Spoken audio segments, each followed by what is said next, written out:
They do these kinds of things. I don't. So therefore, conversation is critical. Exactly. Exactly.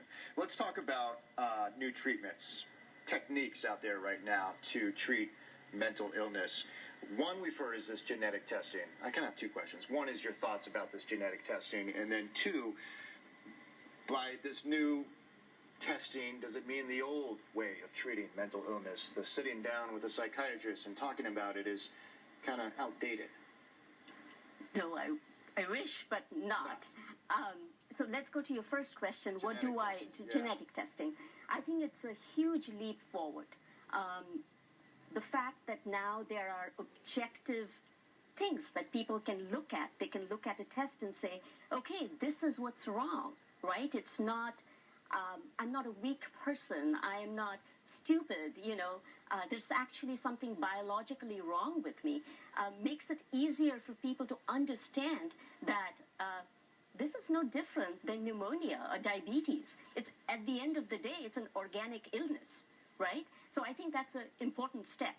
Not only that, a lot of our treatments, unfortunately, are not personalized. What that means is, if somebody comes to me with depression and they say, what medication should I be on? Well, I know how it works in thousands of people. But how does it going to, are you going to be the one who's going to respond to it? I have no idea. That's a tough call for you. Exactly. And so a lot of the times it is kind of shooting in the dark. So having this test does a little bit of shortcut to let me find something that you are more likely to respond to, and maybe let me find something that you are less likely to have side effects with. Dr. Das, when it comes to the numbers, okay, according to the Substance Abuse and Mental Health Services Administration, 9.3 million Americans 18 or older have experienced some sort of what they call serious mental illness. That impacts your day-to-day life. You can't get through just a simple day-to-day.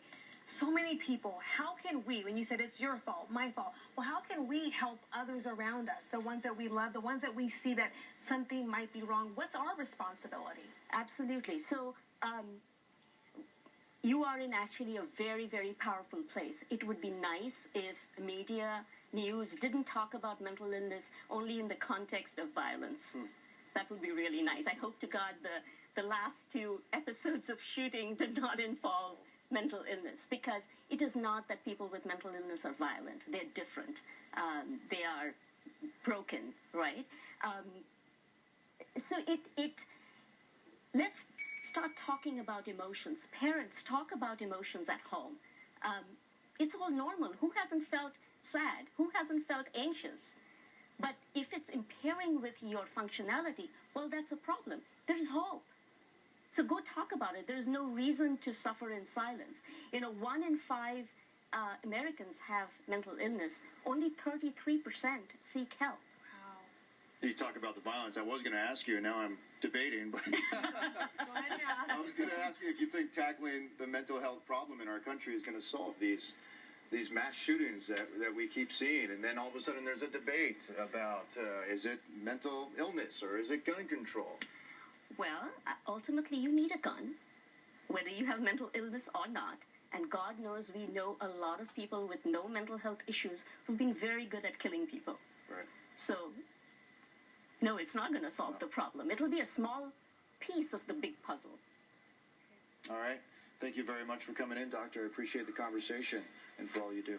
Thank you for your time. Tomorrow is World Mental Health Day, and there's events happening all throughout the world. You can just Google them and absolutely, and find absolutely. Seek help, talk about it. There's hope. We need to talk about it. Everyone needs to talk about it. Right. Thank you, Doctor. Dr. Bibi Das, thank you so much. Thank you.